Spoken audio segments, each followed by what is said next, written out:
Professor Temitope Adelusi, a lecturer here at Biochemistry Department, Faculty of Basic Medical Sciences, Ladoke, Akintola, University of Technology. So I have my PhD at China in Biochemistry and Molecular Biology, my Master's at Federal University of Technology, and I finished my Bachelor right here at Ladoke in Biochemistry Department, where I was retained as a grad assistant then. And altogether I've spent 13 years. This is my 13th year now in service. And this is my small laboratory.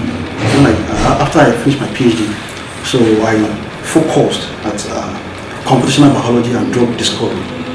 So where we do research in computational aspect of biology and biochemistry, we try to discover drugs, and we work with some pharmaceutical companies where we collaborate with them, some institutes as well, where we do research together, simply to solve problems, to look at how we can discover drugs, either from natural resources or synthetic ones, then how we can use it to cure or to manage some diseases, most especially diabetes mellitus and its downstream complications, like the diabetic nephropathy, encephalopathy, retinopathy, and so on and so forth. So our research is basically into computational biology, a little bit of bioinformatics, and definitely molecular biology as well. That's what we do.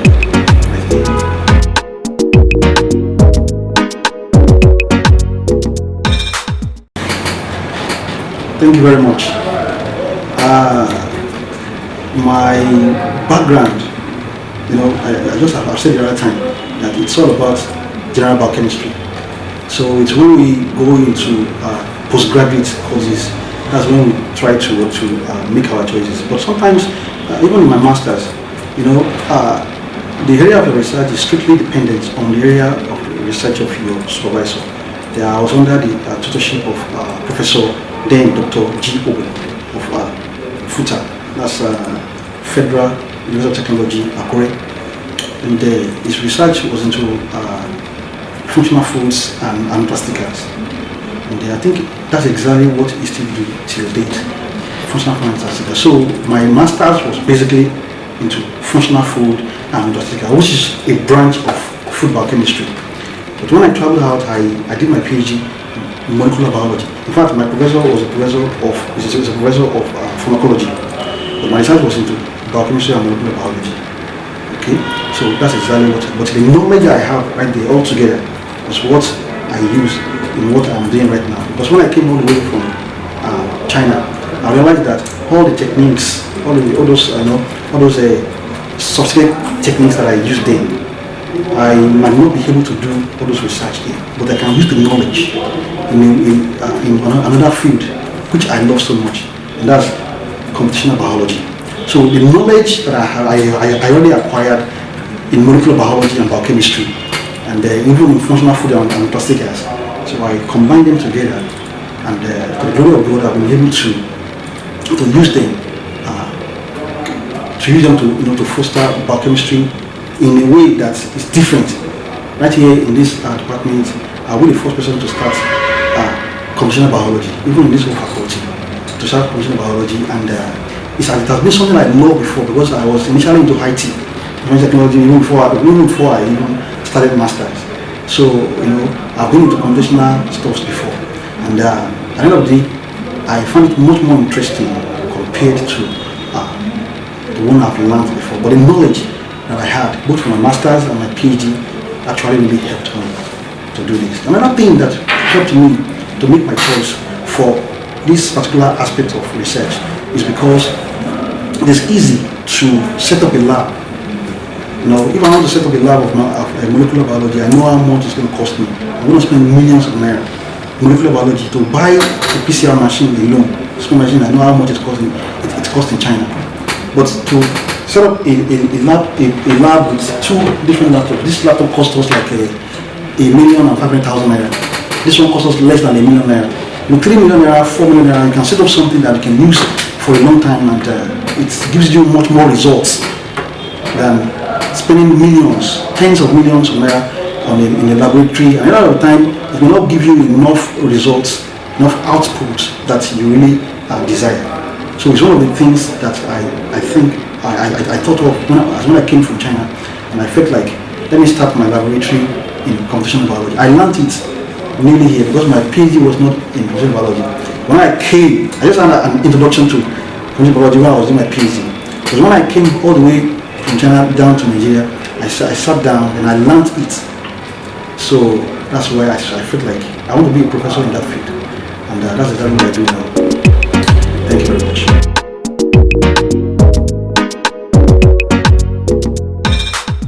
Thank you very much. I want to appreciate that.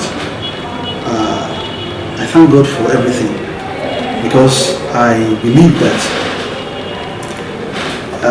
we human beings, we only propose. It's God,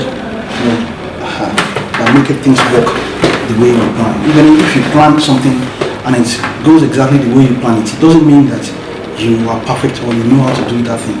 It's because God allows you to do it. Because God allows you and gives you the privilege and the grace to do it. There's a lot of lessons I've learned in life, and I believe that making it in life is not by manpower. It's not because you know how to do it. It's just because God things that you want to do falls in line with the plan and will of God for you. I believe that if my plan is not in the will of God for me, then it's very difficult. As a matter of fact, it will not be easy. The only thing I can advise people, or the only thing I can say, in summary, is that we should put God first in everything we do. That's just it. Put God first in everything we do. And there's only one thing I want to say as well. I also want to tell people that they should not think that because they know God and because they have God, then they should be complacent with life. Then they should be negligent with life. No. There is an aspect that we have to do. There's an aspect that God also has to do. If we leave our own path undone, don't expect the miracle to happen. It won't happen. That's my advice.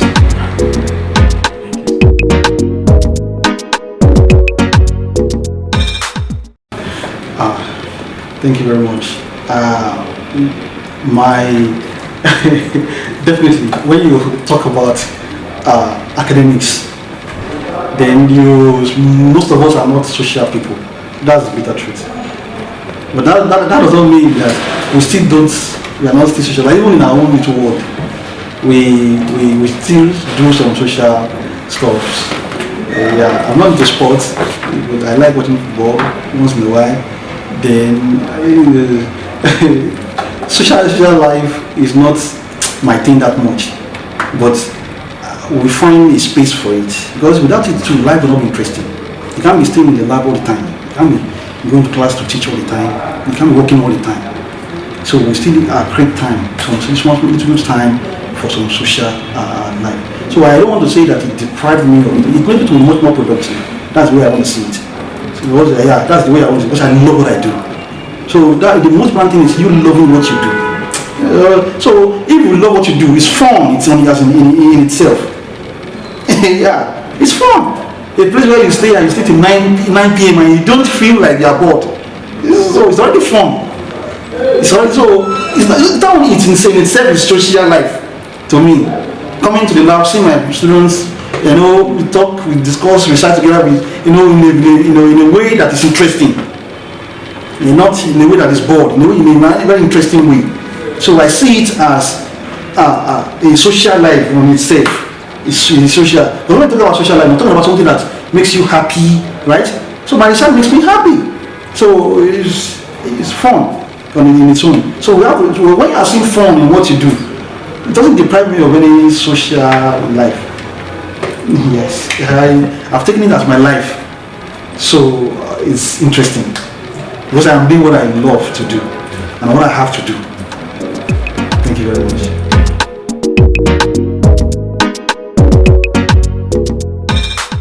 In terms of number,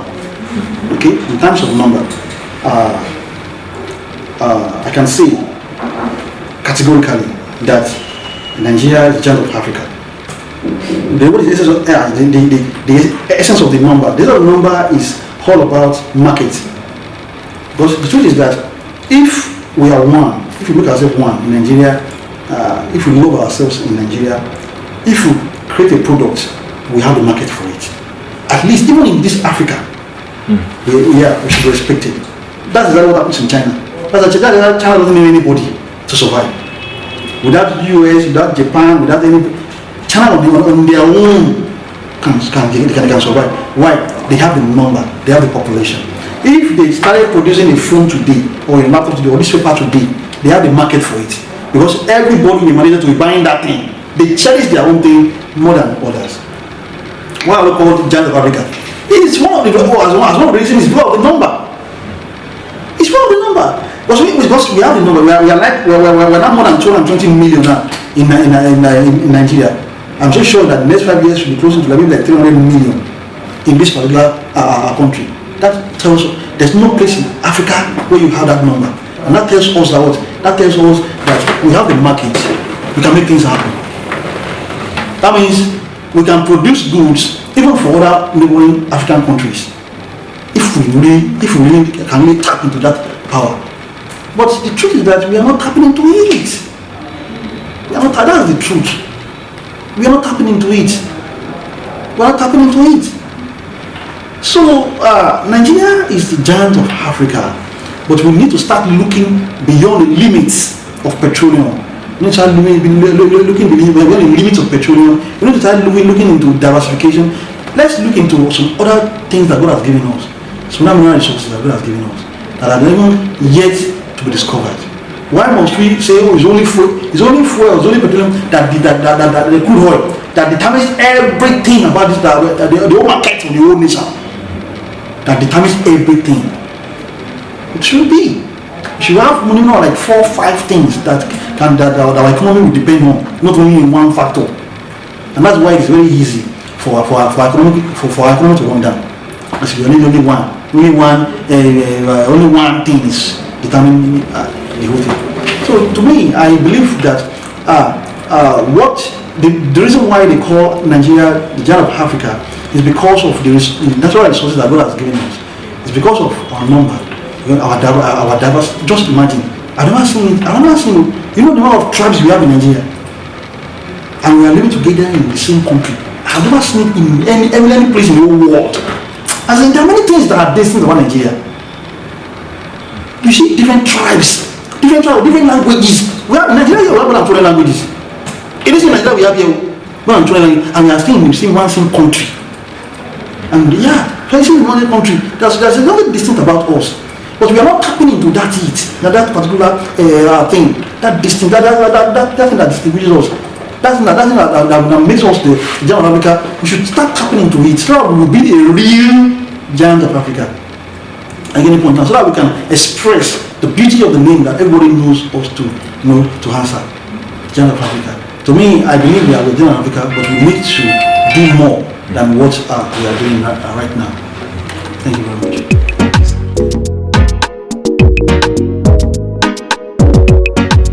Thank you very much. I've known Bridge Afrique Media Network ever since that was in 2015, that was in China, when I went to Shanghai. That was when I met Mr. Kolawole, the CEO. And then I was doing I was trying to interpret for them. Sometimes I was doing some transcription